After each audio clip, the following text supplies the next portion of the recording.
नमस्कार दोस्तों, आप सभी का मेरे YouTube चैनल अपना ज्ञान में स्वागत है। आज मैं श्री घुमेश्वर ज्योतिर्लिंग के बारे में बताऊंगी। महाराष्ट्र के वेरूल गांव में स्थित श्री घुमेश्वर ज्योतिर्लिंग की कथा। श्री घुमेश्वर ज्योतिर्लिंग द्वादश ज्योतिर्लिंगों में यह अंतिम ज्योतिर्लिंग है। इसे घुमेश्वर, घुसड़ेश्वर या घृणेश्वर भी कहा जाता है। यह महाराष्ट्र प्रदेश में दौलताबाद से 12 मील दूर वेरूल गांव के पास स्थित है। इस ज्योतिर्लिंग के विषय में पुराणों में यह कथा वर्णित है। दक्षिण देश में देवगिरी पर्वत के निकट सुधर्मा नामक एक अत्यंत तेजस्वी तपोनिष्ठ ब्राह्मण रहता था। उसकी पत्नी का नाम सुदेहा था। दोनों में परस्पर बहुत प्रेम था। किसी प्रकार का कोई कष्ट उन्हें नहीं था, लेकिन उन्हें कोई संतान नहीं थी। ज्योतिष गणना से पता चला कि सुदेहा के गर्भ से संतानोत्पत्ति हो ही नहीं सकती। सुदेहा संतान की बहुत ही इच्छुक थी। उसने सुधर्मा से अपनी छोटी बहन से दूसरा विवाह करने का आग्रह किया। पहले तो सुधर्मा को यह बात नहीं जची, लेकिन अंत में उन्हें पत्नी की जिद के आगे झुकना ही पड़ा। वे उसका आग्रह टाल नहीं पाए। वे अपनी पत्नी की छोटी बहन घुष्मा को ब्याह कर घर ले आए। घुष्मा अत्यंत विनीत और सदाचारी स्त्री थी। वह भगवान शिव की अनन्य भक्ति भी थी। प्रतिदिन 101 पार्थिव शिवलिंग बनाकर हृदय की सच्ची निष्ठा के साथ उनका पूजन किया करती थी। भगवान शिव जी की कृपा से थोड़े ही दिन बाद उसके गर्भ से अत्यंत सुंदर और स्वस्थ बालक ने जन्म लिया। बच्चे के जन्म से सुदेहा और घुष्मा दोनों के ही आनंद का पार न रहा।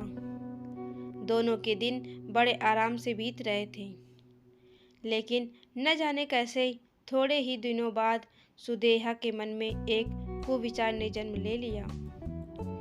वह सोचने लगी, मेरा तो इस घर में कुछ है ही नहीं, सब कुछ घुष्मा का है। धीरे धीरे वह जवान हो गया। उसका विवाह भी हो गया।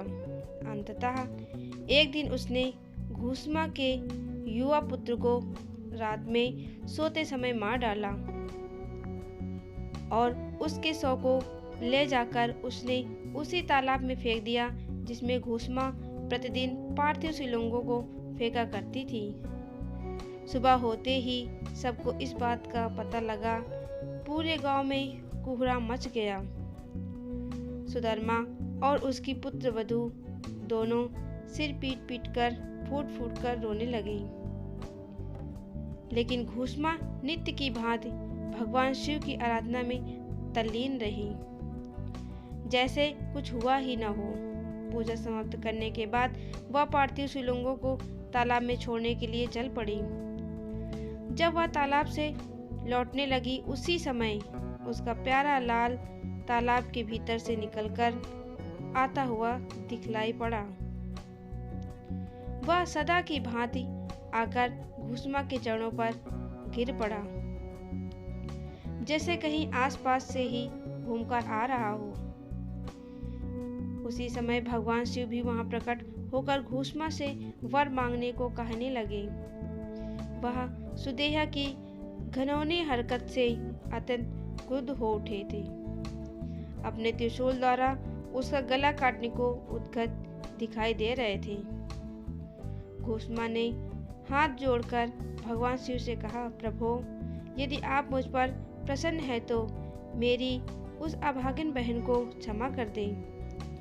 निश्चित ही उसने अत्यंत जघन्य पाप किया है, किंतु आपकी दया से मेरा पुत्र वापस मिल गया है। अब आप उसे क्षमा करें प्रभु। मेरी एक प्रार्थना और है, लोक कल्याण के लिए आप इस स्थान पर सर्वदा के लिए निवास करें। भगवान शिव ने उसकी ये दोनों बातें स्वीकार कर लीं। ज्योतिर्लिंग के रूप में प्रकट होकर वह वहीं निवास करने लगे। सती शिव भक्त घूष्मा के आराध्य होने के कारण वे यहाँ घूमेश्वर महादेव के नाम से विख्यात हुए। घूमेश्वर ज्योतिर्लिंग की महिमा पुराणों में बहुत विस्तार से वर्णित की गई है। इनका दर्शन लोक परलोक दोनों के लिए अमोघ फलदायी है। जय घूमेश्वर महादेव। अगर मेरा ये वीडियो आपको अच्छा लगा हो तो प्लीज़ लाइक शेयर और सब्सक्राइब जरूर करें। धन्यवाद।